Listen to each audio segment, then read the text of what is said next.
El Señor nos bendiga, mis hermanos. Un gusto estar nuevamente por aquí, compartiendo la palabra del Señor. Así es que abrimos nuestras Biblias en Levítico capítulo 16. Ahí lo dejamos la última vez que estuvimos por acá, por este púlpito. Levítico capítulo 16, y estamos viendo el día de la expiación. El día en que allí en el tabernáculo, ¿cierto?, se sacrificaba para expiar los pecados de la nación, lo que actualmente se llama el Yom Kippur, ¿sí? Es el día del perdón. Entonces hicimos una primera predicación, ¿cierto?, introductoria. Aquellos que no la recuerden, está en internet, están en nuestro canal de YouTube, en IEPI Producciones. Así es que yo también, como el pastor Daniel, manda saludos por internet. Quiero mandar saludos también a los que van a escuchar la predicación, el mensaje. Que el Señor los bendiga, claro. Escúchenos por el canal de YouTube IEPI Producciones. Bien, gracias al Señor. Entonces estamos hablando del día de la expiación, y para repasar algunos conceptos, ¿cierto?, porque después de varios días se nos olvidan, dijimos que el primer día del mes séptimo, de acuerdo al calendario judío, no al calendario nuestro, el primer día del mes séptimo es el año nuevo judío, lo que se llama el Rosh Hashanah, ¿sí? Es el año nuevo judío, el primer día del mes séptimo. Pero el 10º día del mes séptimo es justamente el día de la expiación, el Yom Kippur, el día del perdón, el día en que se hacía un sacrificio por toda la nación, ¿cierto?, para el perdón de los pecados, para expiar los pecados, para quitarlos de la presencia del Señor y para mandarlos lejos, como venimos diciendo, ¿no? Entonces dijimos que no se puede tener un año nuevo sin limpieza. Por eso el primer día comenzaba el año nuevo, pero al 10º día, señores, tenemos que empezar con las cuentas en cero.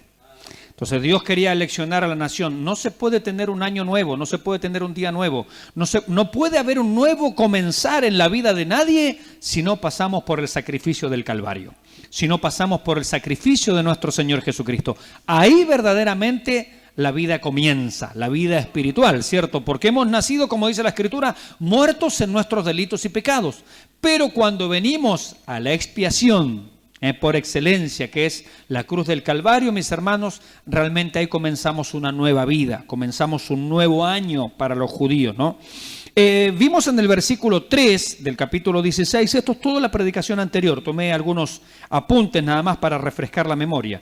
En el versículo 3 vimos que Aarón toma un becerro, es decir, un torito, ¿cierto?, para expiación, y un carnero, ¿sí? Eso es para holocausto. La expiación tenía que ver con perdonar el pecado o cubrirlo, y el holocausto tenía que ver con consagrarse. Es decir, no puedo estar en comunión con Dios si primero no está resuelto el tema del pecado. Por eso primero la expiación, segundo es la comunión. Y así en nuestra vida cristiana, ¿cierto? Primero venimos a los pies del Calvario, venimos al sacrificio expiatorio del Señor Jesucristo, y luego podemos consagrarnos a Él, luego podemos estar en paz con Dios. Versículo 4 nos habló de que Aarón tenía en este caso que ponerse una túnica de lino, y de hecho toda una vestidura especial de lino, pero sencilla. Normalmente el sumo sacerdote estaba allí con todo su atuendo, todo su traje de gala, ¿cierto? El pectoral, las piedras preciosas, allí ropas llamativas, una mitra importante sobre su cabeza, es decir, un turbante. Es decir, para el ofrecimiento habitual de los sacrificios o el ritual en general, él estaba vestido de gala. Pero sin embargo, en el día de la expiación, Dios les dice no. En esta ocasión, nada de gala, sino simplemente una túnica de lino, nada más. Calzoncillos de lino, un cinturón de lino y un turbante de lino. O sea, nada de lujos, nada de pompa. ¿Por qué? Porque cuando nos vamos a acercar ante la presencia del Señor, tenemos que despojarnos, mis hermanos, de toda nuestra carnalidad, de todo nuestro egoísmo, de todo nuestro orgullo, de toda nuestra vanagloria. Tenemos que venir humildemente delante del Señor. Por eso el sumo sacerdote todo el año estaba vestido de gala, una vestimenta, un ornamento impresionante, pero el día de la expiación, no. Vestiduras sencillas. Y dijimos también que en Apocalipsis, capítulo 19, nos dice que el lino fino es las acciones justas de los santos.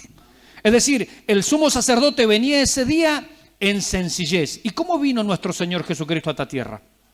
Manso y humilde, dice la palabra del Señor, ¿cierto? Se humilló hasta lo sumo. Por lo tanto, después el Padre le va a exaltar hasta lo sumo. Vamos a ver luego en el desarrollo de esta predicación cómo al finalizar todo el ritual, el sumo sacerdote volvía a ponerse las ropas de gala. Y eso nos va a prefigurar la resurrección del Señor Jesucristo cuando Él oraba.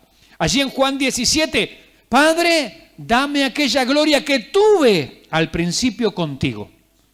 Ahora me he vestido de humildad. Me he vestido con túnicas blancas y sencillas porque vengo como el siervo sufriente.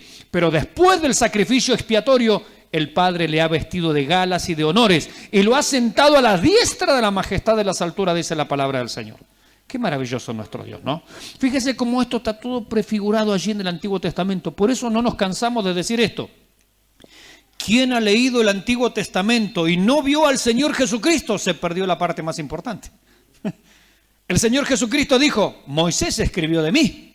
Y alguno dirá, pero yo no lo veo a Jesús acá. Pero mírelo en los cuadros, mírelo en las figuras, mírelo en lo que esto representa, en este caso, el día de la expiación. Entonces, Aarón en el versículo 4 entra con túnicas blancas, sencillas, nada de pompa, nada de gala, sino que viene en humildad. Versículo 5 nos habló que por la congregación, por Aarón dijimos que se traía un becerro y un carnero, pero por la congregación en el versículo 5 se traía 2 machos cabríos, es decir, dos machos de cabra, ¿cierto?, para expiación y un carnero para holocausto, ¿sí?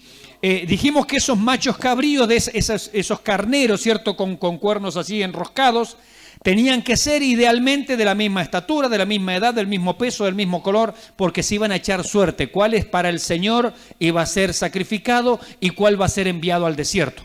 Entonces echaban suertes allí, daba lo mismo uno que el otro, y lo que dijimos que esto pertenece todo al mismo ritual.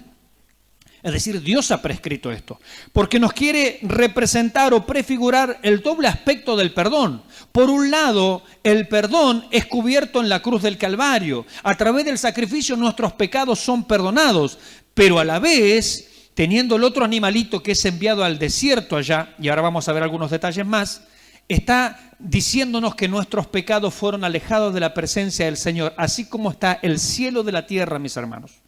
Así como está lejos el oriente del occidente, dice la palabra del Señor, hizo alejar de nosotros nuestras rebeliones.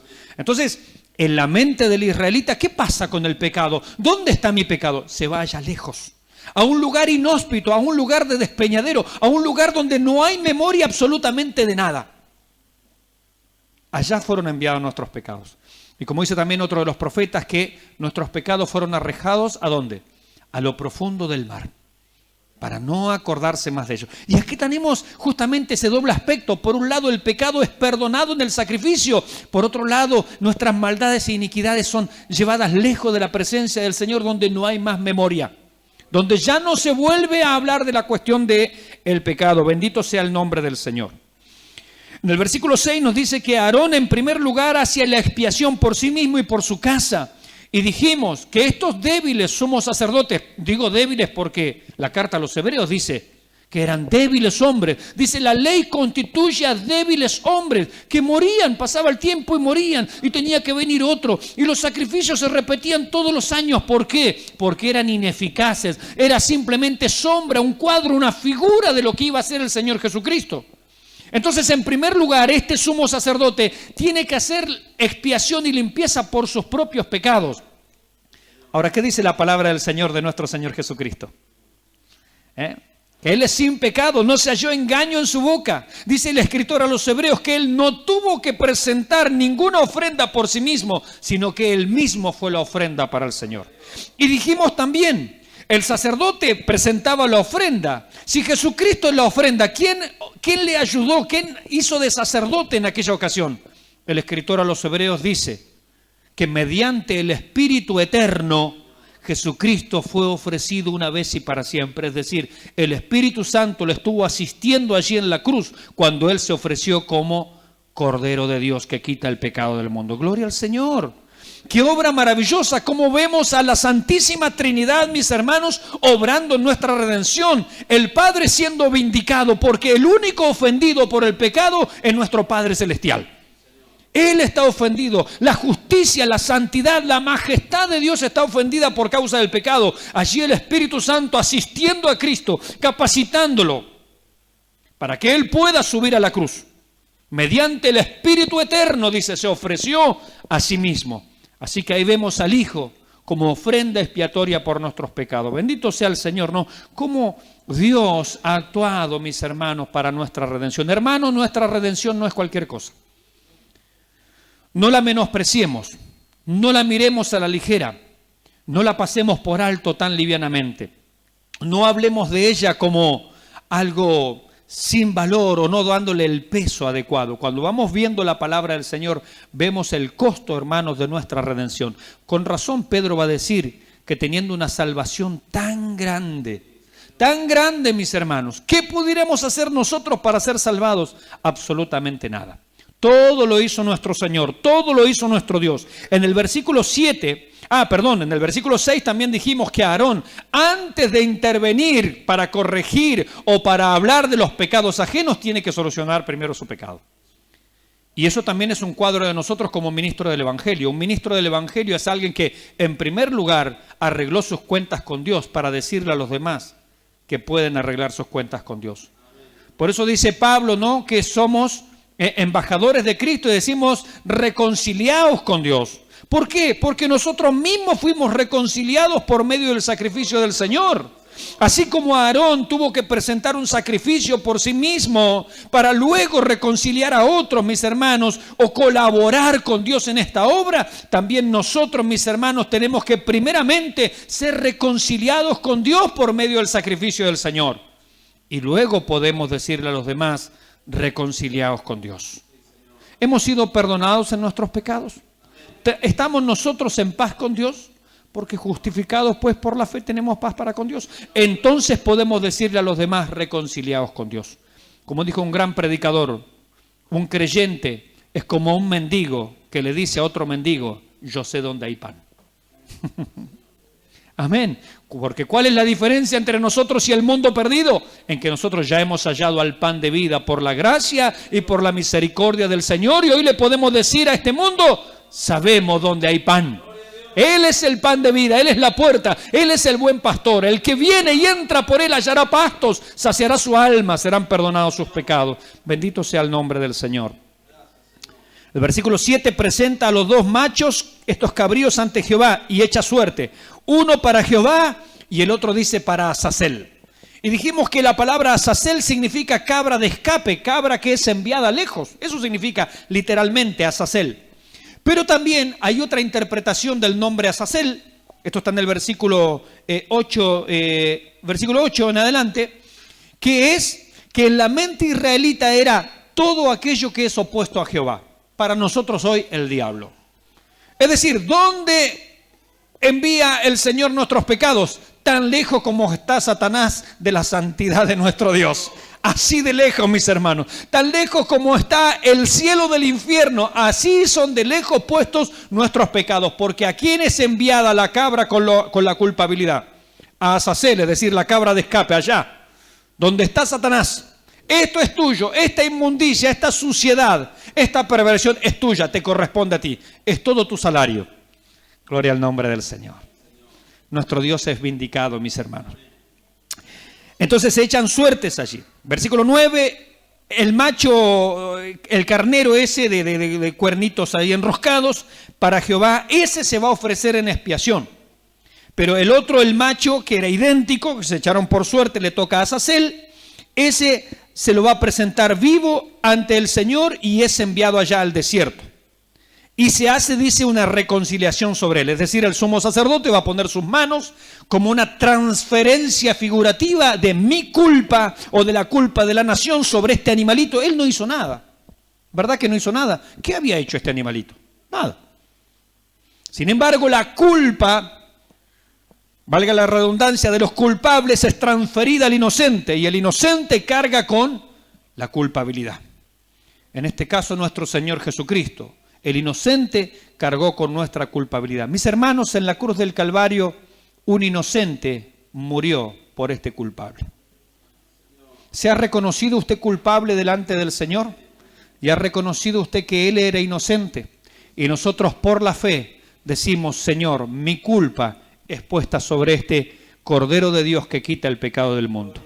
Y Él sufre la pena, y Él sufre el castigo por nosotros los culpables. Bendito sea el nombre del Señor. Entonces este macho es enviado allá, este macho cabrío, ¿cierto? Es enviado allá al desierto vivo. Azazel, dijimos también que es una cabra de escape, significa literalmente, o la cabra que es enviada allá lejos, al desierto. Y dicen algunos autores que normalmente se lo destinaba, esto lo dijimos así en parte, a un lugar de despeñadero, a un lugar donde hay abismos. Es decir, la idea es, la vamos a enviar a un lugar donde pueda caer a una fosa, a un lugar profundo, a un abismo, a un lugar de quebrada, ¿cierto? Entonces allí se enviaba esta cabra. Y como decían algunos autores, dijimos que representaba también en la mente hebrea aquello que es opuesto al Señor. Para nosotros, insisto, sería actualmente Satanás. Mire lo que dice 2 de Pedro capítulo 2 versículo 4. Estábamos trabajando en otra área en estos días con mi hermano Javier. Estábamos trabajando en otra área con los estudiantes allí de internet. Y salió este versículo, 2 de Pedro capítulo 2 versículo 4. Pero lo voy a leer según la versión de Biblia del Jubileo 2000. ¡Wow! Me miró el hermano Gaspar como diciendo, ¿de dónde sacó esa Biblia? Tranquilo, está en internet, hermano Gaspar. Biblia del Jubileo año 2000. ¿Por qué esta versión? Porque lo leía en varias versiones. Porque fíjese lo interesante que dice. A ver, la cabra que llevaba el pecado, que se enviaba lejos, se la enviaba a Azazel al desierto, a un lugar de despeñadero donde la cabra podía ser tal vez empujada y enviada hacia un abismo, hacia un foso, hacia una quebrada, para nunca más volver a ver eso. Y representaba eso, que nuestros pecados eran llevados tan lejos a un lugar donde ya no había más memoria. Eso prefiguraba. Pero fíjese lo que dice aquí 2 de Pedro capítulo 2 versículo 4 en la Biblia del Jubileo 2000. Dice: porque si Dios no perdonó a los ángeles que habían pecado, sino que habiéndolos despeñado en el abismo más profundo, del griego tártaro, con cadenas de oscuridad, los entregó para ser reservados a juicios. Fíjese que ese texto me está diciendo que a determinado grupo de ángeles que pecaron, Dios los ha despeñado a un abismo profundo para ser reservados para juicio. Y está diciendo que mis pecados, sus pecados, el pecado de la nación eran llevados por ese animalito a un lugar de despeñadero para nunca más tener memoria de nuestros pecados. Gloria al Señor, porque a Azazel es lo que le corresponde. El pecado, Él es el autor. Por eso allá donde es enviado Él, allá son enviados también nuestros pecados para nunca más tener memoria. Fíjese qué texto interesante, ¿no? Por eso busqué esa versión exactamente que dice justamente eso. Habiéndolos despeñado en el abismo más profundo. Y en el día de la expiación se hacía eso. En el día de la expiación se lo despeñaba en el abismo más profundo a nuestros pecados para nunca más tener memoria de ellos. Bendito sea el nombre del Señor, mis hermanos. Qué maravilloso es lo que Dios hace con nuestras vidas. Vamos entonces al ritual propiamente dicho. Acompáñeme ahora sí al versículo 11, porque todo eso más o menos es lo que dijimos la semana pasada, más o menos, no la semana pasada, la última predicación. Acompáñeme entonces al versículo 11. Dice, Levítico 16, versículo 11, y hará traer a Aarón el becerro que era para expiación suya, y hará la reconciliación por sí y por su casa, y degollará en expiación el becerro que es suyo. Entonces, aquí lo primero que cuando comienza el ritual, porque lo otro es lo que había que juntar para el ritual. Los primeros versículos es lo que había que juntar, pero cuando se hace el ritual, ¿por dónde se empieza? Versículo 11, Aarón sacrifica el becerro por sí mismo y por su casa. Lo primero. El sumo sacerdote en este caso, como es un débil hombre, a diferencia de nuestro Señor Jesucristo, que no tuvo que presentar ningún sacrificio por sí mismo, en este caso tiene que solucionar él el problema del pecado. Versículo 12. Seguimos compartiendo versículo a versículo. Después tomará un incensario lleno de brasas de fuego del altar de delante de Jehová, y sus puños llenos del perfume aromático molido, y lo llevará detrás del velo. Fíjese qué interesante esto. El día de la expiación es el único día en el año en que se podía entrar detrás del velo, ¿verdad? Pero este día se van a entrar 3 veces. Es decir, hay un solo día en el cual se puede entrar, pero en este día se entran 3 veces. O sea que es incorrecto decir que una sola vez al año. No, un solo día al año. Pero en ese día se ingresaba 3 veces. Esta es la primera vez. Cuando en el versículo 12 Aarón toma su incensario. Seguramente a Aarón le recordó a qué episodio. Nadab y Abiú. Fíjese cómo empezó el versículo 1 de este capítulo. Habló Jehová a Moisés después de la muerte de los hijos de Aarón, cuando se acercaron delante de Jehová y murieron. ¿Cómo empieza ahora el ritual? Aarón, tú tienes que tomar el incensario en el día en que yo te digo, después de haber hecho un sacrificio por tus propios pecados. Así se hace. Cuando, mis hermanos, nos queremos presentar o queremos agradar por otro medio que no sea como Dios lo ha preestablecido, es fuego extraño. Y el fuego extraño determina muerte, mis hermanos. Cuando Nadab y Abiú hicieron las cosas envalentonados porque había fuego de Dios y se inauguró allí el sistema sacrificial, todo, tomaron su incensario y bajamos detrás del velo, Dios está con nosotros. Momento, no nos entusiasmemos. Las emociones siempre tienen que estar bajo control, ¿amén? Lo que nos tiene que controlar a nosotros es el Espíritu Santo. Y el Espíritu Santo siempre nos guía a su palabra, a la palabra del Señor. Entonces las emociones, que somos seres emocionales, por supuesto lloramos, reímos, nos alegramos, nos angustiamos, nos entristecemos, sí somos seres emocionales, pero toda nuestra emoción tiene que estar bajo el control del Espíritu Santo. La carta de Judas dice los sensuales, es decir, los emocionales que no tienen el Espíritu, y está hablando de los apóstatas. Es decir, una persona que se guía por lo que siente es una persona apóstata, lo dice la carta de Judas. Los sensuales que no tienen el Espíritu. Es decir, estos hermanos que está pasando en este tiempo, lamentablemente en muchas iglesias, donde los sentires son los que dominan la iglesia, están completamente apartados de la voluntad del Señor. Claro que tenemos emociones, claro que tenemos sentimientos, pero nuestras emociones y sentimientos siempre están o deben estar controlados por el Espíritu Santo. Amén. Por eso la Biblia nos va a hablar de la llenura del Espíritu, que es el control del Espíritu Santo sobre nuestras vidas. Entonces Aarón toma el incensario. A ver, Nadab y Abiú, ¿te acuerdas, Aarón? Sí, no es necesario que me lo recuerden. Ya está, soy yo, el día que el Señor lo dice, primeramente habiendo sacrificado, no cuando a ti se te ocurra, no otras personas, sino tú, porque tú eres el sumo sacerdote. Acá no importa el hijo de... Esto lo dijimos en otra predicación, ¿se acuerda? Cuando predicamos de Nadab y Abiú. Estos se pensaron, sí, pero nosotros somos los hijos del sumo sacerdote. No tiene nada que ver. Las cosas del Señor no son por clanes familiares, son por los que Dios ha llamado. Amén.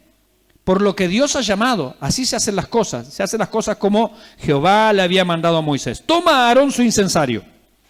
Y dice, ¿de dónde tomó el fuego? Del altar. Es decir, primero que hizo... el tema del sacrificio, versículo 11, sacrificar el becerro por sí y por su casa. Es decir, ya hay fuego adelante en el altar, él sacrifica un becerro y él lo quema allí, para expiación por sus pecados. ¿De dónde él toma fuego? De allá adelante. No puede decir, bueno, voy a prender un fueguito acá. No, el fuego se toma del altar. Porque el altar simboliza justamente, mis hermanos, el sacrificio expiatorio del Señor Jesucristo. Dios solamente va a avalar el sacrificio de Cristo, no otro sacrificio, no el mío, sino solamente el de Él. Toma brasas desde el altar y toma incienso aromático, que representa ¿qué? Las oraciones de los santos, ¿cierto? La búsqueda, la consagración, la búsqueda del Señor. Toma incienso aromático molido y va detrás del velo. Primera entrada. Y allí va a poner justamente ese incienso sobre esas brasas, en ese incensario. Dice un autor, lo dejaba ahí colgadito desde en un costadito del arca del pacto, para que empezara a salir mucho humo. Claro, hay brasas, hay especies aromáticas y va a generar mucho humo, pero mucho humo tenía que haber. Eso lo vamos a ver acá. Dice un autor, Warren Worsby, el incienso precedía a la sangre. Es decir, antes de entrar con sangre allá atrás del velo, primero iba el incienso. Dice, el incienso precedía a la sangre porque el propósito de la salvación es glorificar a Dios. Es decir, Dios es glorificado. Primero, te damos la gloria, Señor, te damos la honra y te damos la alabanza. Te damos la adoración porque tú eres digno. Eso está simbolizando. Primero que entra allí, antes de entrar sangre del sacrificio, se entra la adoración. Antes, mis hermanos, que nuestro Señor fuera a la cruz del Calvario, ¿dónde estuvo? En el huerto de Getsemaní. Primero la adoración, primero la entrega, primero la ofrenda, primero la adoración, mis hermanos. Entonces el incienso precedía a la sangre porque el propósito de la salvación es glorificar a Dios. ¿Quién me acompaña, por ejemplo, en Efesios capítulo 1, versículo 6? Vamos a leer 2 o 3 versículos allí. Acompáñeme un segundito nada más. Efesios capítulo 1, versículo 6, versículo 12 y versículo 14. Mire lo que dice la palabra del Señor. Para alabanza de la gloria de su gracia, con la cual nos hizo aceptos en el amado. Ahora versículo 12. A fin de que seamos para alabanza de su gloria, nosotros los que primeramente esperábamos en Cristo. Versículo 14, que es las arras de nuestra herencia hasta la redención de la posesión adquirida para alabanza de su gloria.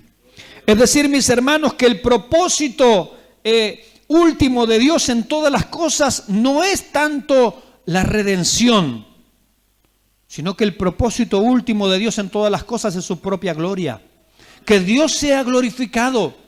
Y nosotros, mis hermanos, tenemos que buscar justamente eso, soli Deo gloria, solo a Dios la gloria, porque Él se merece toda gloria. Dice este autor, vuelvo a leer, el incienso precedía a la sangre porque el propósito de la salvación es glorificar a Dios. Jesús murió no solo para salvar a los pecadores perdidos y darle vida, sino para que Dios fuera glorificado. Amén. Amén. Dios es glorificado con la redención de un pecador. Dios es glorificado, los ángeles alaban a Dios, la creación alaba a Dios. Nosotros alabamos a Dios, mis hermanos, por lo que Él ha hecho, por lo que Él representa, mis hermanos. Dios es glorificado en la salvación de un pecador. Mire lo que dice justamente Hebreos 5:7.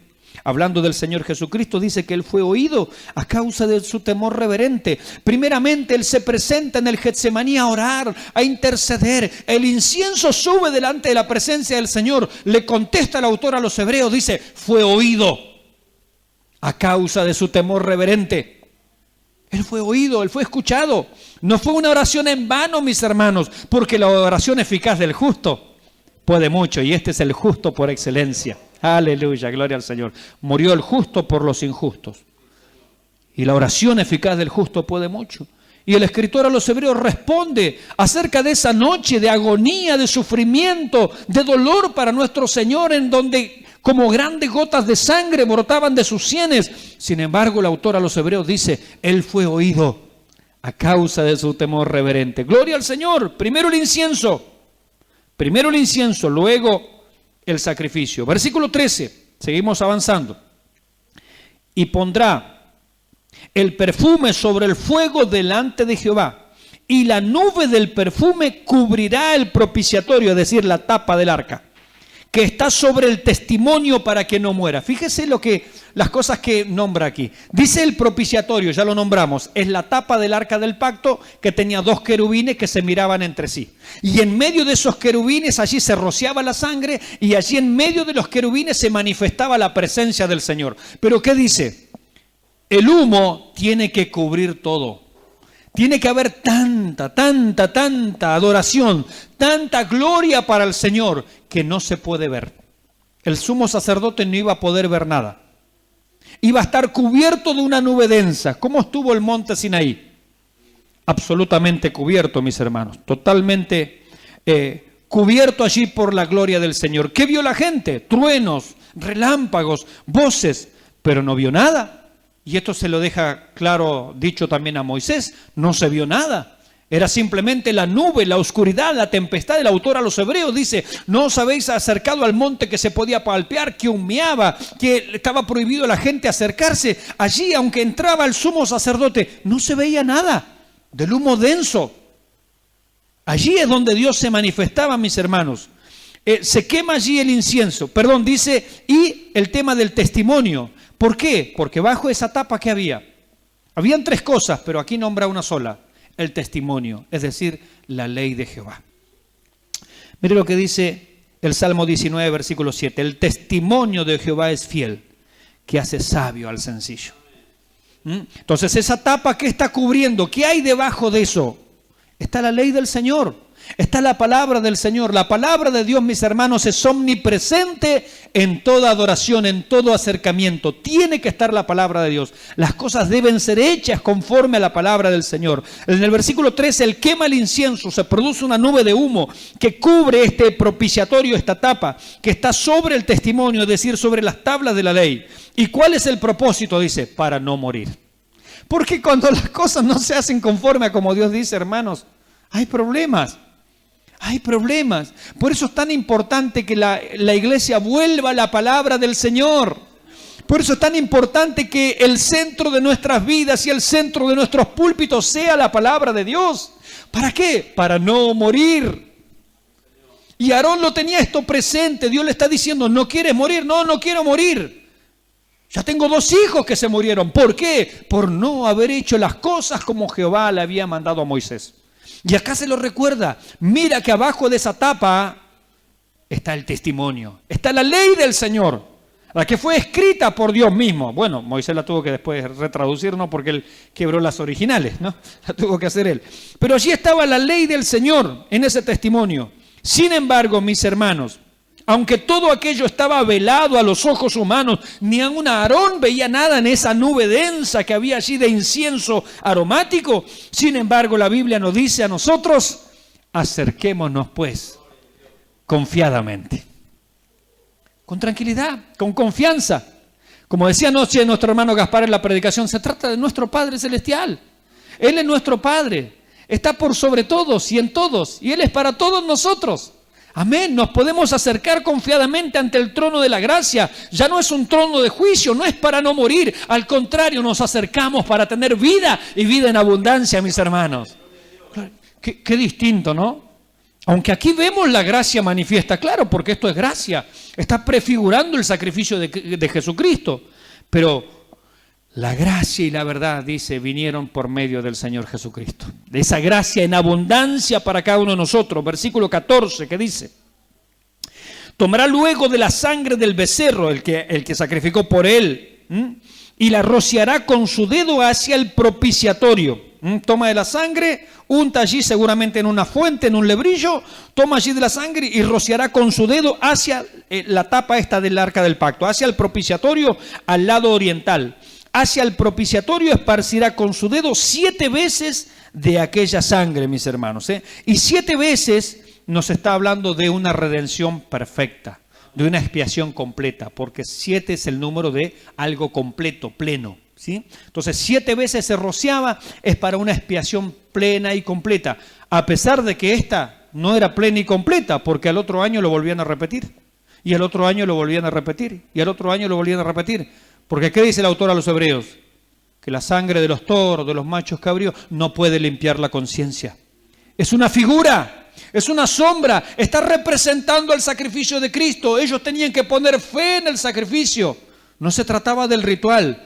Holocausto y ofrenda no has demandado, pero me preparaste cuerpo. Y dije, aquí vengo, oh Dios, el hacer tu voluntad, Dios mío, me ha agradado. Y allí viene el Hijo de Dios y dice, ¿cuál es tu voluntad, Padre? ¿Sacrificio de toros, de becerros, de machos cabríos? No, dice el Padre.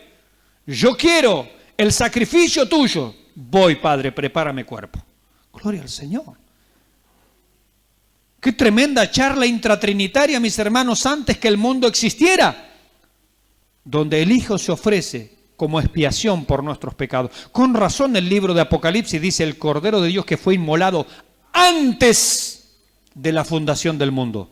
¿Por qué? Porque antes que el mundo existiera, antes que un ser humano pecara, el Hijo dijo, Padre, yo voy. Gloria al Señor. ¿Usted lo puede comprender? Yo no. Yo no. Porque son insondables los pensamientos de Dios. Antes que el mundo fuera, Él ya se había ofrecido por mí. Él dijo, yo voy, y era cuestión de tiempo. Él no cambia, Él no es hombre para que mienta, ni hijo de hombre para que se arrepienta. Si Él dijo, yo voy, en el momento señalado, Dios envió a su Hijo, nacido de mujer y nacido bajo la ley. ¿Para qué? Para que redimiera. Gloria al nombre del Señor. Era cuestión de tiempo, Dios no cambia. Lo que Él ha dicho en la eternidad, hermanos, se va a cumplir. La profecía, como dijo alguien, es el molde de la historia. Todo lo que ha sucedido y todo lo que sucederá es lo que Dios ha dicho que así iba a ser. Gloria al nombre del Señor. Qué maravilloso es nuestro Dios. Qué grandioso que es Él. Bendito sea su nombre. Y aquí tenemos el segundo ingreso en el mismo día. El primer ingreso fue con el incienso. El segundo ingreso es con la sangre por sí mismo. La sangre del becerro. Entonces, el primer ingreso fue con el incienso. Segundo ingreso con la sangre del becerro. Versículo 15. Seguimos avanzando. Después degollará el macho cabrío en expiación por el pecado del pueblo. ¿Se da cuenta? Ahora viene por el pecado del pueblo. El que había sido elegido para ser sacrificado. El otro todavía no lo tocamos, está ahí. El otro va a ser enviado al desierto. Después degollará el macho cabrío en expiación por el pecado del pueblo y llevará la sangre detrás del velo adentro. Y hará de la sangre como hizo con la sangre del becerro y la esparcirá sobre el propiciatorio y delante del propiciatorio. Bendito sea el Señor. Entonces, aquí tenemos el tercer ingreso. Él sale para afuera, va a degollar el macho cabrío en expiación por el pueblo y trae de esa sangre otra vez en una fuente, en un lebrillo, en algún recipiente y otra vez hace el mismo procedimiento de rociar. Y dice sobre dos lugares en este caso, arriba y abajo. Hace el mismo ritual, pero lo hace 7 veces. Y ahí tenemos, mis hermanos, el tercer ingreso y último que se hace en el día de la expiación. Entonces, ¿cuántos días se podía entrar en el año al lugar santísimo? 1. Pero en ese día se entraban 3 veces. En ese mismo día 3 veces. Primero, con el incienso. Segundo, con la sangre por Aarón y por toda su casa, su familia, la familia sacerdotal. Tercero, con la sangre por la nación. Las 3 veces que se entraba en el mismo día al lugar santísimo. Versículo 16.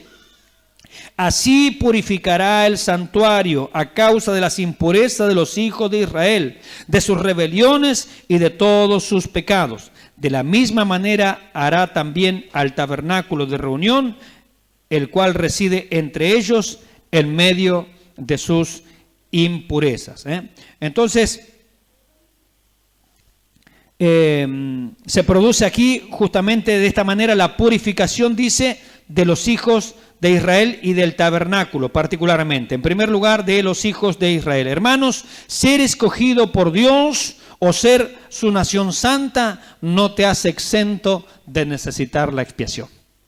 Este era el pueblo de Dios, sin embargo el pueblo de Dios necesitaba justamente de la expiación, del perdón de sus pecados. Mire lo que dice Primera de Pedro, capítulo 1, versículo 2. Dice, tiene que ver con esto. Dice que fuimos elegidos según la presciencia de Dios Padre en la santificación del Espíritu para obedecer y ser rociados con la sangre de Jesucristo. ¿Soy elegido? Sí, claro que soy elegido, pero tenés que ser rociado con sangre. Es decir, ser elegido y ser una persona que está en los planes de Dios, eso no cambia nada. Tenés que pasar por el sacrificio del Calvario. Si no pasás por el sacrificio del Calvario, pues simplemente has rechazado la oferta del Evangelio, has rechazado la oferta del Señor. Así que ser elegido y pertenecer a un grupo eclesiástico o lo que sea, hermanos, no nos hace exentos de venir al sacrificio del Calvario. Acá la nación, esta era nación santa, pueblo adquirido por Dios y todo lo que quieran. Sí, pero tienen que venir al sacrificio. Y así cada uno de nosotros también, mis hermanos. Tenemos que venir al sacrificio del Señor. Como dice 1 de Juan capítulo 1, versículo 7, y la sangre de Jesucristo, su Hijo, nos limpia de todo pecado. Versículo 17, seguimos avanzando. Ningún hombre estará en el tabernáculo de reunión cuando él entre a hacer la expiación en el santuario, hasta que él salga y haya hecho la expiación por sí, por su casa y por toda la congregación de Israel. Hermanos, el sumo sacerdote tenía que hacer esta labor solo. ¿Quién aparte de nuestro Señor estuvo con él allí? Ningún ser humano, él solo. Absolutamente solo se ofreció, mis hermanos, por nosotros. El sumo sacerdote hace su tarea solo. Nadie puede intervenir. Mire lo que dice 1 de Timoteo capítulo 2, versículo 5.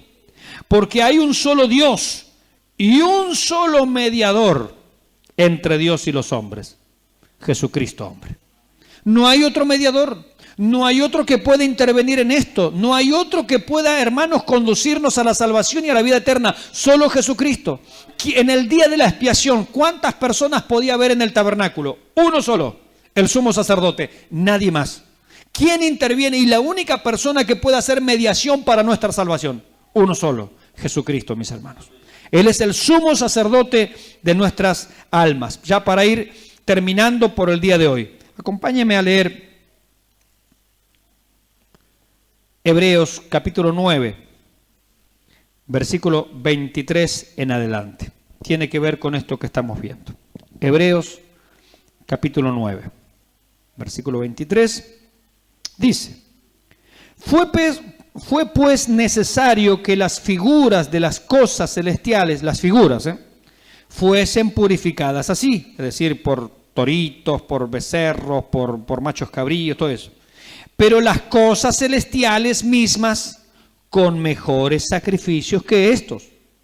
Porque no entró Cristo en el santuario hecho de mano, es decir, el de Moisés, figura del verdadero, sino en el cielo mismo, para presentarse ahora por nosotros ante Dios, y no para ofrecerse muchas veces, como entra el sumo sacerdote en el lugar santísimo cada año con sangre ajena.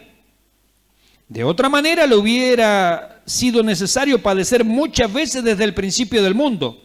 Pero ahora, escuche, en la consumación de los siglos se presentó una vez para siempre por el sacrificio de sí mismo para quitar, es decir, expiar de en medio el pecado.